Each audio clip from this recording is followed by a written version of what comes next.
Hi, everybody. Welcome back to the Casino Business Podcast. I'm your host, Craig Shacklett, CEO of TRIO360. Check it out, trio360.vip. I've got a very special guest today, Dave Newton. He's partner at Hospitality Resources and president at CDC Gaming Seminars. Dave, thank you so much for being here. Oh, my pleasure, Craig. Now, I think the timing for this is great because right now there's a big new resort about to open up on the Las Vegas Strip. And I'm wondering if you can flashbacks because back in right around the turn of the century, I mean, that makes it sound like a way too long ago, but you were the VP of Human Resources when the Venetian opened up, which at the time was the largest hotel in the world. So in April of '96, I'll just do a quick, set the table. Sheldon Adelson announced plans to open the largest casino on the Strip. The resort actually opened May 3rd, 1999. So there's about a 3-year delta there. You began working in '97, again, 2 years before it opened. So when you joined the Venetian, set the scene? What was the stage of the company like then? Well, it was quite an unusual situation for openings and openings in Las Vegas. For one thing, the biggest thing that was different was that the casino was not going to be the center of the universe. And so if you go back to, the 1990s and before that, everything was what we called then casino-centric. And so everything was designed to drive business to the casino. Most of the rooms were not that great, and all the events and stuff were designed to pull people in and not encourage them to go out.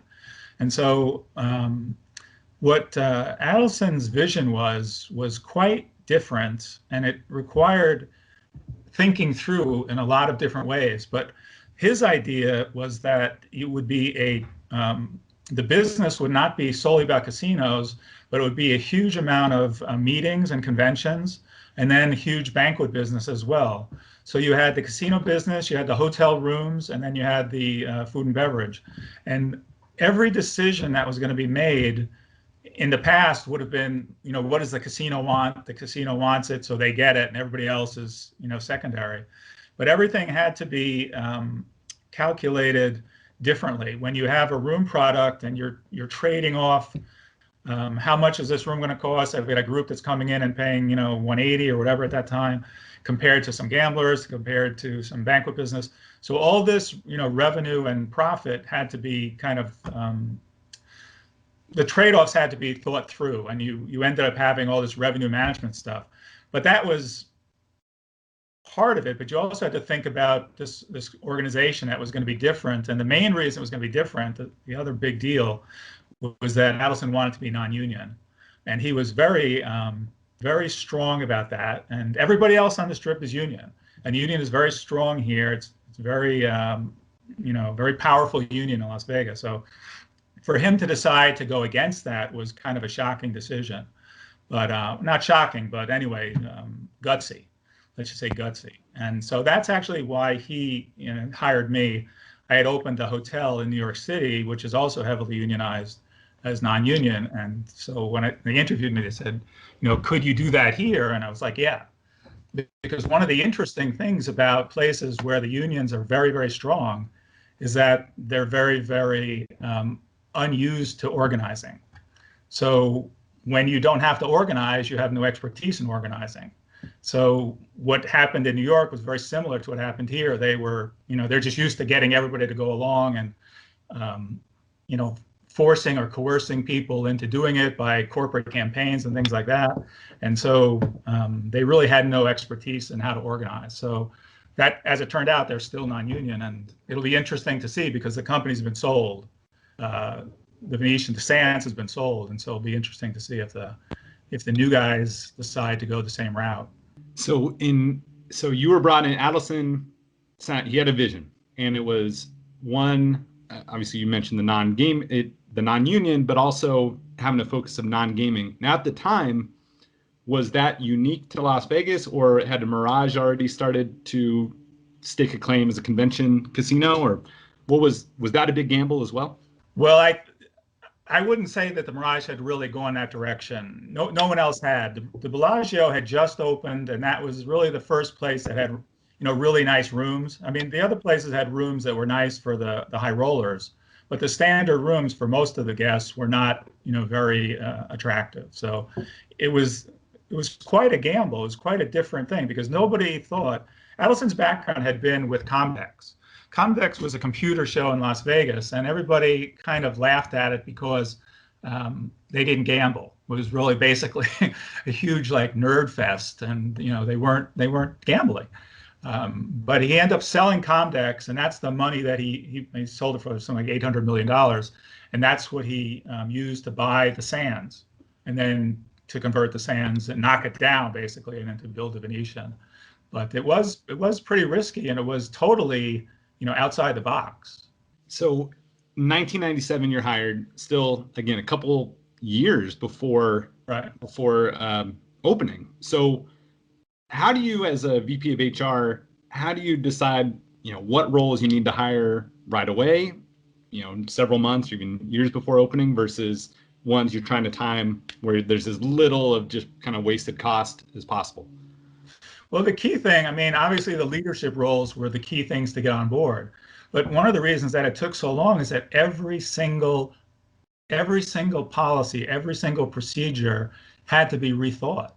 You couldn't just, and that's why I said at the beginning, this was so different than, I've been involved in a lot of openings over the years of hotels and in later casinos when I was with stations.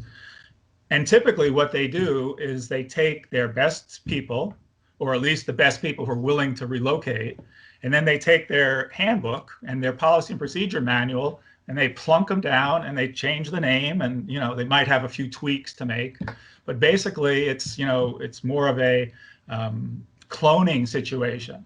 This situation was like a start from scratch because the business model is going to be different, and because of the goal to be non-union. Every single policy, every single procedure, really we had to rethink. We didn't have any real F&B other than banquets. So all those were external restaurants and owned by restaurateurs. So that was another wrinkle. So everything that we did, basically, we had to think about how it was going to be done. And we didn't have people who had come from another successful Venetian because it was a startup. So what, if Mirage opens Bellagio, they take their best people, they plunk it into Bellagio. Okay, they got to figure out what's different and stuff. But we had to think about everything from scratch. And a very interesting combination. We had the marketing people from the Mirage, and we had the accounting people from Circus Circus. So think of two cultures. Think of two cultures trying to come together, and the Mirage and the Circus Circus culture, and it was challenging. But it would have been much worse if it was the Circus Circus marketing people and the Mirage finance people. That would have been a disaster. So at least we got that right. But having those key people come on board, and then we sat down in meetings for hours and hours, hammering out how exactly banquets would work, hammering out how the F&B part of it, who'd be cooking, and how would they be full-time, part-time, all these questions that you had to think through. And then how did these policies and procedures, because one thing about Adelson that was always great, he was always open to any kind of ideas. If you could have a good idea and a good reason for it, he was fine with it. And he can test people. If they said, that's how it's always been done, he'd always push them. Like, why is it done that way? Could it be done this way? So that's why the guy was pretty innovative. I mean, he always challenged the status quo. But that's time consuming. It's really time consuming to go through everything and think it through and argue it and say, what about this? What about that? And have the Circus people saying, well, that's going to cost too much, and the Mirage people saying that's not costing enough. And so we had a lot of interesting and long talks trying to sort it all through. And then obviously trying to create a culture. So what's the culture that you want? Because it's a culture that's not going to be like anywhere else. You can't have the Mirage culture or the Circus Circus culture. You got to create your own. And so those elements, we worked on that. I did a whole extensive labor strategy, how we were going to position everything, and what were going to be the strategies for hiring process and benefits and compensation and train. I mean, the whole works was built from scratch. So that's really why it took a while. Well, that's a great segue. So Adelson obviously had this vision that was totally unique, catering to the conventioneers and making, not just the gamblers. So he wanted to build the biggest hotel in the world, make it, great convention space. Beyond the structure of the actual building, the Venetian and the Palazzo now as well, did he have a vision for the culture beyond just obviously being non-union? Was there anything like he said, I want our staff to be known for this? Well, I think I would say service. I mean, when you're charging a lot of money for the rooms, because they're all suites, I mean, the key thing in all of our minds was service, both for the customer satisfaction as well as for the financial reasons. And that was the driver. I mean, the driver was providing, great service. So I wouldn't say he got into it any more detail than that. I mean, he wanted the service levels to be consistent and to be outstanding, and no excuses, he gave us lots of resources. And so there was no reason that there couldn't be, this kind of, high level of consistent excellence. And, it went with the decor and everything. I mean, you've got this beautiful, beautiful place. You've got to have the greatest service. We were not the biggest at that point, by the way. I think MGM was still the biggest. I don't think Venetian passed them until they opened Palazzo. I think then Palazzo they became the biggest. Ah, got it. Apologies. We'll have to have the fact checkers label this. Yep. So thank you for that. And then so you talked about Adelson being open to feedback. He had a vision, but he wasn't afraid to, amend that vision based on feedback from smart people. He's willing to test. What else stood out to you about your time working with Sheldon Adelson?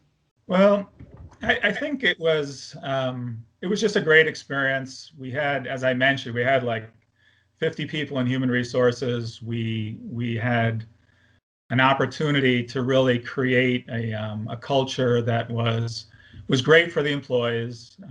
I still have people telling me today that was like the best work experience of their lives, and they really look forward to it, and or they look back on it fondly. And so I would say it was just a good experience, a lot of fun. We did a lot of interesting stuff. We get to be really creative. Policies that I thought were terrible policies that I couldn't never convince anyone else to get rid of, we got rid of them. One of the other things I'll say about Adelson is that he hired the executive team right underneath him. That he hired was, I think, crucial to their success, crucial to Sheldon's success, because Sheldon would not, I think, have been anywhere near as successful if he didn't bring in people who were really sharp and really, excellent casino people, and again, and listen to them and challenge them, but basically, go with their ideas, because he was not. I mean, he was not a hotelier. He was a convention guy. He'd been in conventions, and he was an entrepreneur. He'd done a lot of different things, but he was not a casino guy. He didn't have the expertise, but he brought in a strong top executive team. And, I think that was probably the most important thing. And I reported to them, basically, so it was important for me. And, they were good people to work for. So that was, it was a good experience. Yeah, I think Sheldon Adelson would be on that Mount Rushmore of casino visionaries. And I love learning about, the Adelsons, Steve Wynn's, Benny Binions, all these people that really shaped Las Vegas. So forgive me for peppering you with questions about Sheldon. I guess one more, what would you say, it sounds like selecting talent, hiring good talent was a strength of his. Was there anything else that you think was kind of a superpower of Sheldon's that made him so successful? No, I think the ones that I've mentioned, his questioning everything and just being really smart, but open to listening to people.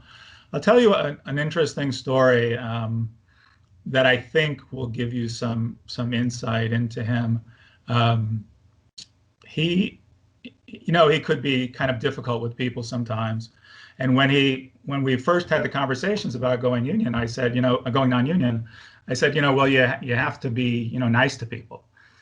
You can't, yell at them in the lobby and stuff like that. And so he's fine, okay. And so, we opened a preview center out on the Strip, and I think it was maybe June or July before we opened.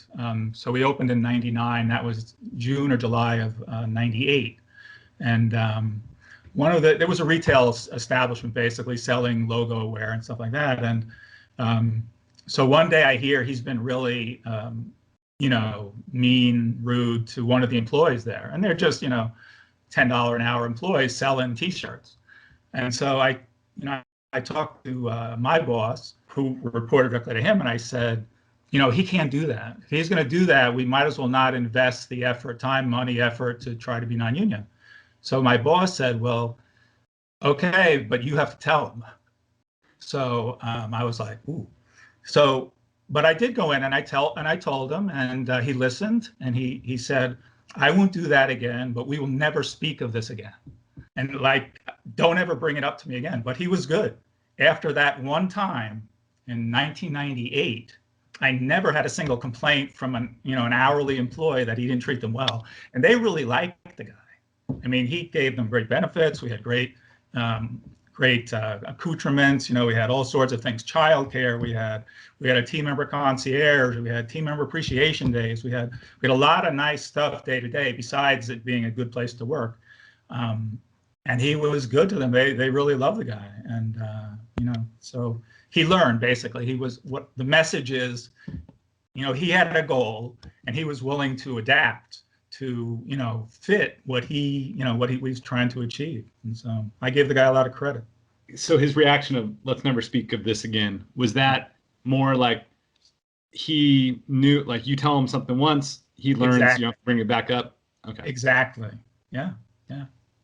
But it never came up again. So it was like, if it had come up again, I would have been, then I would not have known what to do. But I guess that was him saying it's a done deal, and we're done here. But the warm and fuzzy stopped. I guess that the executive still heard when they did wrong, right? It wasn't that he was hugging everybody. It was no, I said that I never heard any other complaints about that from any line employees. Yeah. I did not say from VPs. The VPs, not so much.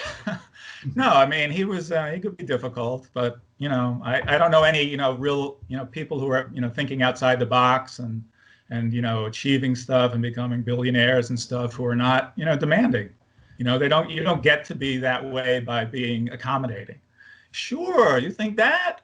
No problem. You get it to me when you can. That wasn't the case. That was not the case. Can't make an omelet without cracking some eggs, right? I don't know if I like that analogy, because I don't think people are eggs to be cracked. But I think if people are not doing their job, at a high, if you're in a high level job and you're not doing it, he's not going to back down from letting you know. Let's just put it like that. And I think that's reasonable. He paid a lot of people a lot of money. He made a lot of people very wealthy. He made a lot of people. He gave a lot of thousands of people good paying jobs. So I think for his demandingness and his occasional difficulties, totally positive overall impact on the industry. So we touched on it briefly, but again, looking at Resorts World, that's got a month away from opening. So leadership roles you get, and by the way, we're filming this late May. Maybe by the time this airs, it'll be open. But leadership roles, you may get those a year, 2 years in advance. And then how do you time it where it's like, okay, we got to get dealers, we got to get some of these line employees. How do you make it so you're not paying them for months, but you got enough that you can open?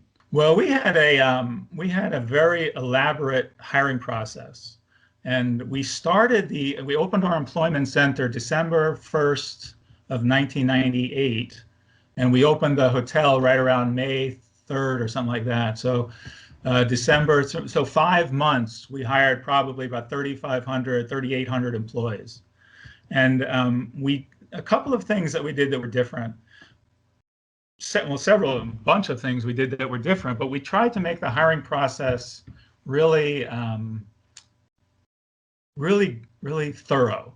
In other words, we went through much more effort than most places ever went through or have since gone through to try to identify the right people. And that came from me. I worked for a French hotel company in New York, and I had worked for them in HR for 10 years. And then I talked them into letting me be a general manager. And so I was a general manager of a small hotel in Meadowlands. And during that 18 months, I came to the conclusion that the hiring process is absolutely 90% of the game. If you hire the right people, everything else gets easy. If you hire the wrong people, really nothing that you can do can extricate you. Training, compensation, coaching, counseling, discipline, it's all, it's fighting an uphill battle. So if you can hire well, you are ahead of the game. So we scheduled appointments, which was new at that point. No one had scheduled. Everybody in openings would just have people line up, 100 yards long lines in 100-degree heat to get a job, because they know if you get in with an opening, it's a great deal. You get a decent schedule, stuff like that. So we did appointments so people didn't have to do that. They came in. We did screenings. We did assessments. We did group interviews. We did the regular, normal single interviews. We did auditions for every single guest contact job, not just dealers.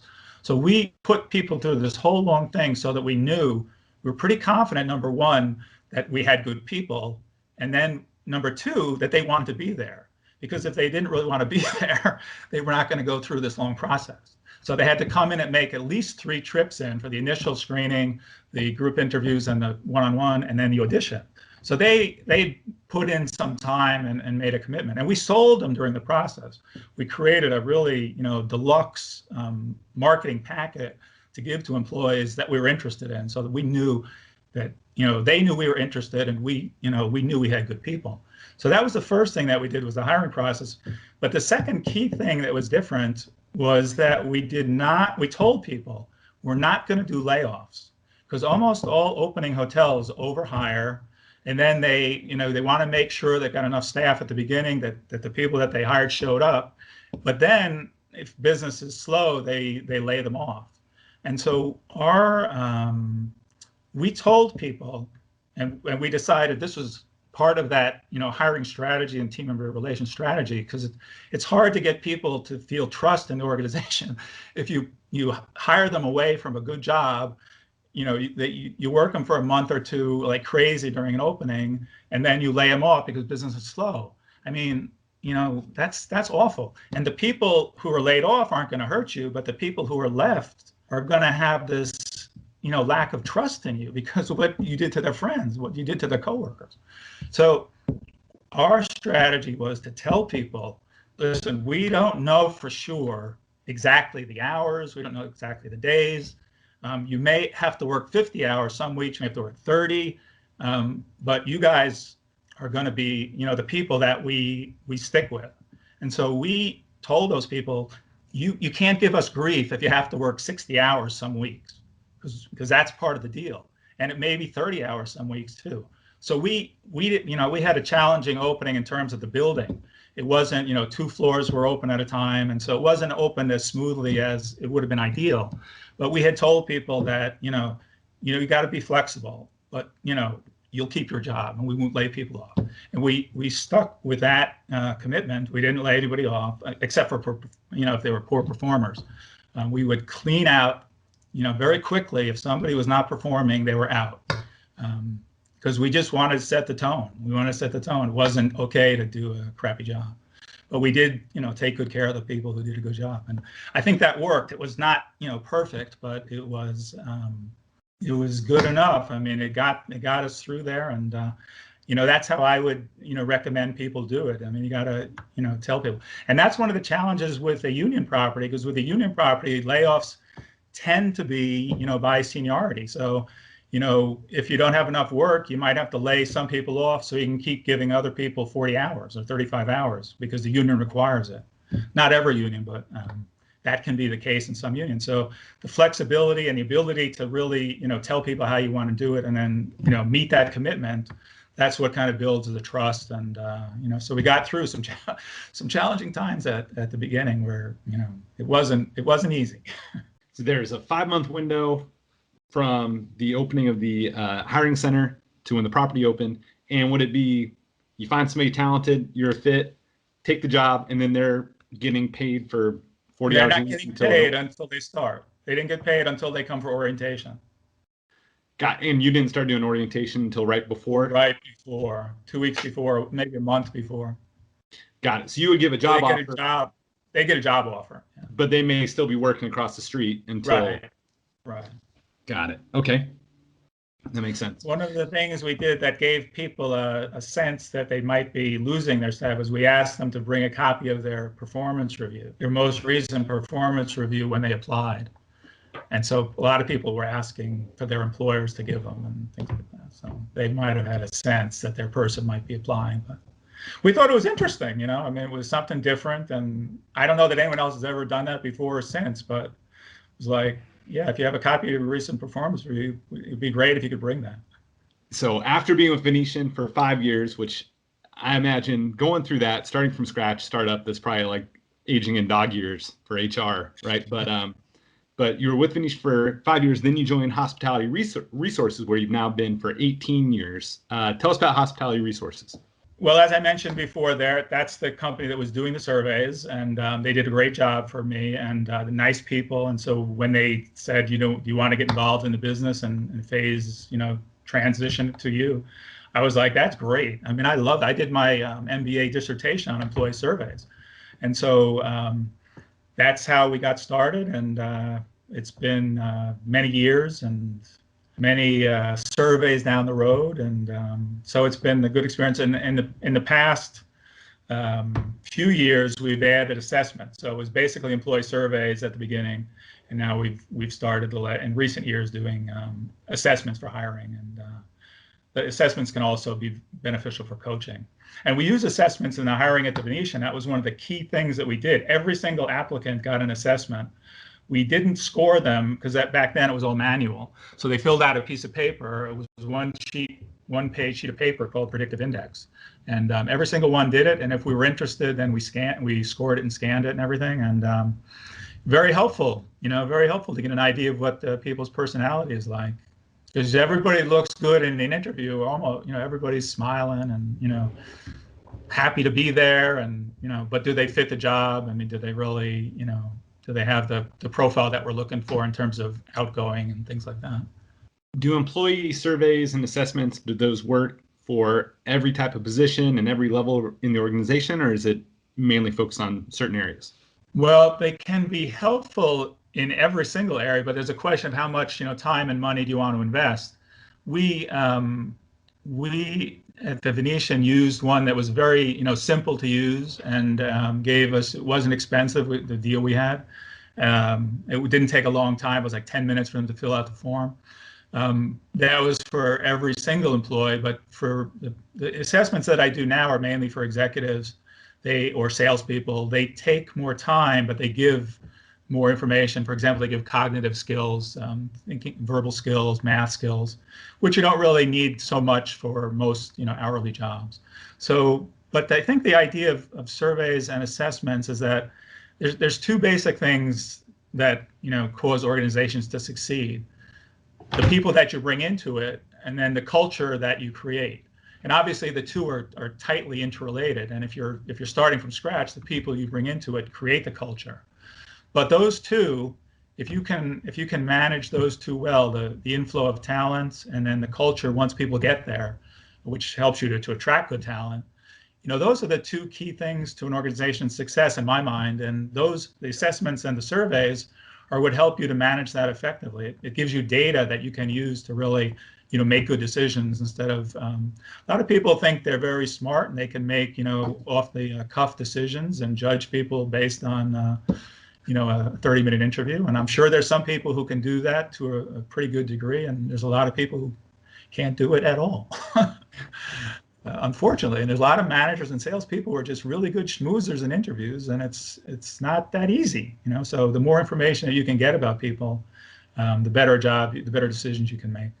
So this may be controversial, but I want to hear what you think. So for a long time, you know, before a lot of these really well thought out, well-made surveys and assessments became more accessible, obviously a degree was just like the rubber stamp, like an easy way to filter somebody out. Do they have a degree? What college is the degree from?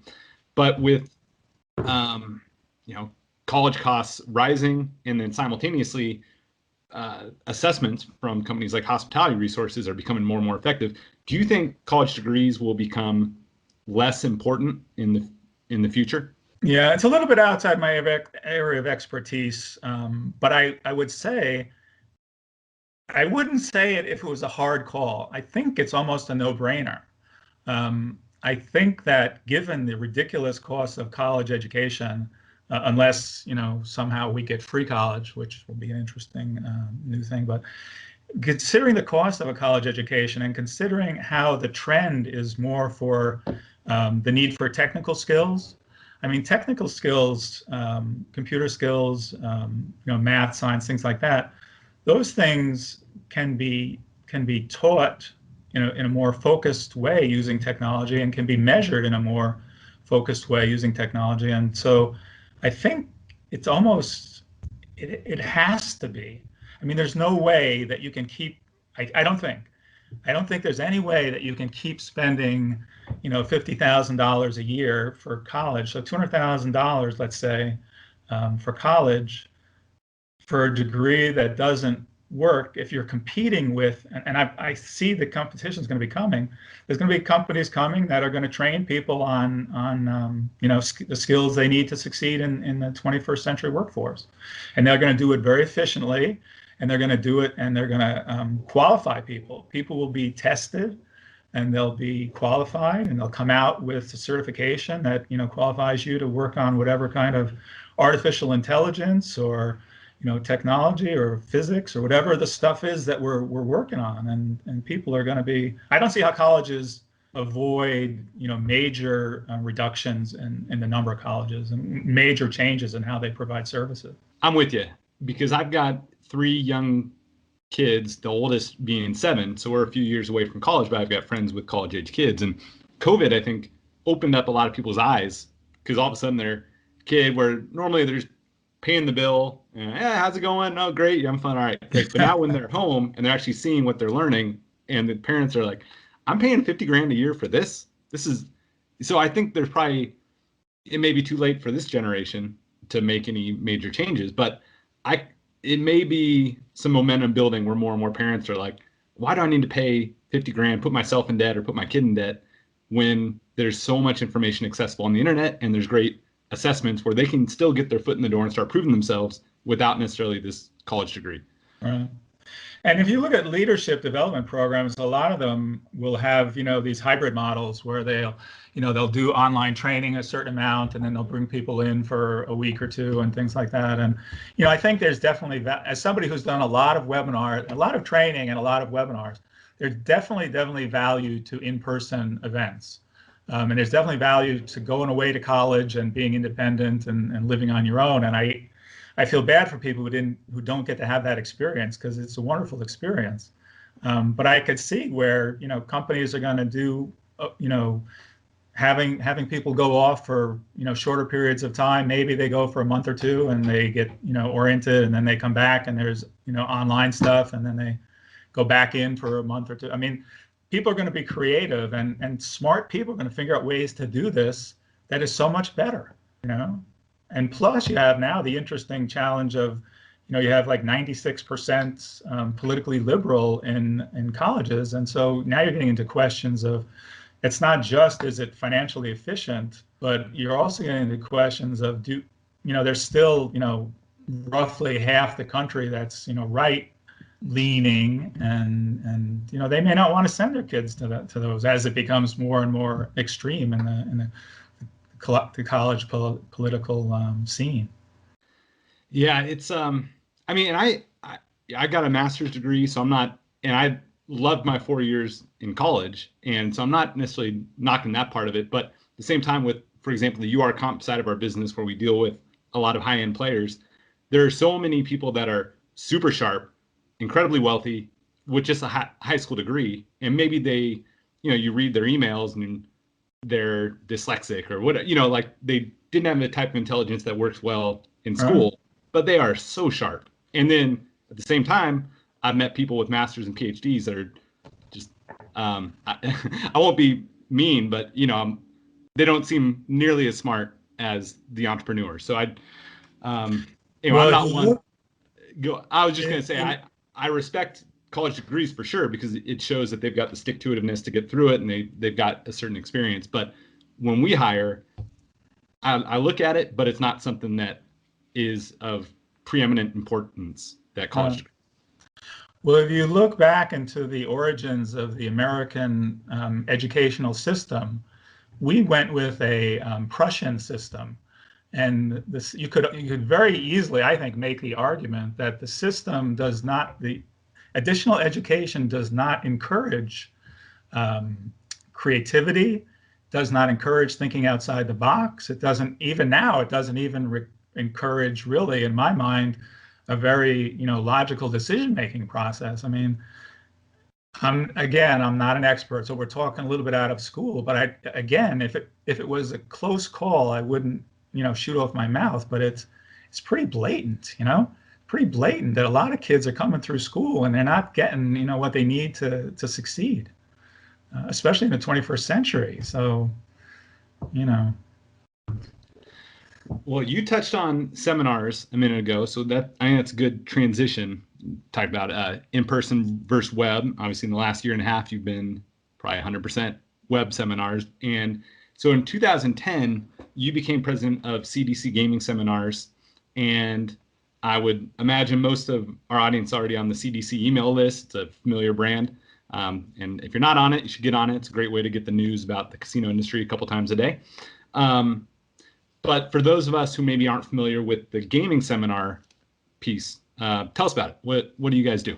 Well, we started off with in-person seminars. We partnered with UNLV, and we did a variety of seminars over the course of. Well, we started really in 2000 and maybe 4 or 5, something like that, with Jeffrey Compton, and then in 2010 is when I set up CDC Gaming Seminars and really kind of shifted to be instead of being the kind of the helper, the one who was organizing it and using the Compton email stuff to market it. So we basically were doing in-person stuff until about maybe 4 or 5 years ago. And I was like, this in-person stuff is really not ideal. It is ideal, like we said, like the same with college. It's ideal in some ways, but when you're in a conference and you get a phone call from your presenter that she's still sitting on the airport tarmac in Reno, and she's supposed to be coming on in 45 minutes when she thought she'd be there, but she's not going to be there. And I had a few incidences like that. And I was like, what? This is. And at that same time, webinars were starting to take off. I said, I'm going to try webinars. And that was probably, like I said, maybe 5 years ago, 2015 or 2016, something like that. And we started off with webinars, and we found, you could find interesting speakers, and people didn't have to travel to Las Vegas, and it only took, 90 minutes or 60 minutes, and you could give a topic. And so we've been doing webinars for the past, 5, 6 years. And then, unfortunately, when COVID hit, everybody else seemed to find webinars, and now there's 1 million free webinars. So free webinars or paid webinars are a little bit more challenging now. So right now we're mainly just doing our famous slot performance analysis, which is we've been doing now since 2010, and we've had it now every month online since December, January, February, and so it keeps going. I mean, people in this industry need to understand how to analyze slots, and the number of people seems to never end. So it's been an amazing course. Will Dunn has done a great job. He is the trainer for it from Dunn Gaming Solutions, and he's an expert. He's really knowledgeable, and the key thing about this course is that it's very hands-on. So we try to give people exercises and homework. When we did it at UNLV, it was in a computer lab. So everything that he taught, they could work at on the computer, and I believe that's how you learn. I think listening and looking is not really learning, and you gotta do. You gotta be active, and that's when you think through, how does this work and what happens then. And so that's the course. We've tried to make it very much active learning, and it's from A to Z. So it starts out with the basics, because we found that a lot of people in the gaming industry didn't know the basics. A couple of seminars I had with trainers on site at UNLV, the trainers would come to me and say, we're talking about things, and a lot of these people who are, managers and directors don't know what we're talking about.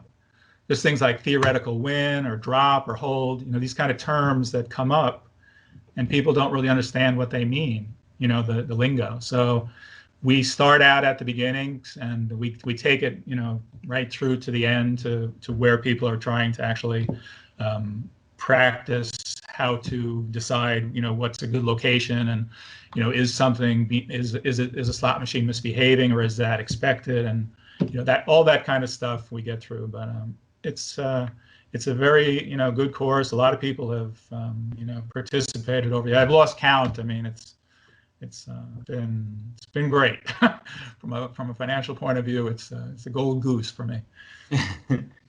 And so overall, what do you think makes a good, engaging seminar? Well, I'd say a lot of interaction and solving problems. So our goal for every webinar that we do is to identify what the problem is, and when somebody gets off that webinar, they should be able to go and take care of that problem. And that means focusing. So we try not to be, all the free webinars are very, what I would call surface. Not all of them, but in general, you basically skim the surface, and it's interesting, and you get some thought out of it, and you get some insights maybe. But we try to be a little bit more targeted. So just as an example, and we had a seminar, a webinar was pretty popular called 5 methods to better analyze your casino results. And so it was taught by Ralph Thomas, who was just a brilliant guy, and he taught 5 different methods, and we made the seminar interactive. He showed it, and then we gave him an exercise to do it, and at the end of it, they should have been able to go back and run those different methods of analyzing stuff. And so that's an example. We try to make everything really practical, really results oriented. And so we found those are the ones where people really can benefit. And our clientele is not the MGM and the Caesars people. It's more the independent casinos, smaller casinos, Native American casinos, the casinos where they don't have a corporate office with a lot of high-level expertise. And you got to have people who have been, maybe they've worked their way up from a slot attendant, and now they're the slot director, and they don't know how to analyze their what's happening. They don't know how to make good decisions on the slot floor. And so the need has been great. And obviously there's a lot of people in slots, and a lot of revenue is based on slots. So managing it effectively is crucial. Well, Dave, this has been super informative and very fun, and I appreciate you walking down memory lane with the Venetian, and also filling us in on topics and insights in assessments and employee surveys. So thank you for your time today, Dave. Yeah, my pleasure. It was fun to go strolling down memory lane, because that was a crazy time, and it was a fun time. Now, if anybody wants to learn more about you, follow you, engage you, what's the best way for people to do that? Oh, I guess we do CDC Gaming Seminars, so dave.newton@cdcgamingseminars.com, and that's probably the easiest one. I mean, you can engage me when you see your CDC email come across. Wednesday mornings, 8:30 Pacific time, we usually send them out. So that's easy. Where I'm on LinkedIn, and so I'm not on Twitter too much. I find that's not my favorite method of communicating, but LinkedIn's good. Stick to LinkedIn. All right, perfect. Well, Dave, we'll do this again soon. Actually, we'll be doing our first seminar. I'll be doing my first seminar, so I'm looking forward to that experience. Yeah, so thanks for having me on. Very interesting. I think a lot of people will be interested in that. You're going to plug it here. It's becoming a more sales-driven player development team. That's right. Becoming a more sales-driven player development team. We got some heavy hitters coming to do it as well. It's going to be, I'm not sure. I don't want to announce the date, but it's going to be in mid to late June, because just in case we change it. June 16th. June 16th. Okay. It's got to be that date, because the email goes out tomorrow saying June 16th. So if it's not June that 16th, date, we have a problem. All right. So we'll have this. We'll make sure this gets released ahead of time. And so if you're hearing this for the first time, block out the whole day, June 16th. Cancel your appointments. 1 p.m. Eastern. 1 p.m. Eastern for an hour. I wanted them to have the whole morning to get their head right, and then afterwards to analyze it. But well, maybe that's a good idea. Okay. Yeah. Hey, thank you again, sir. I really appreciated this, and we'll do it again in the future. Enjoyed it.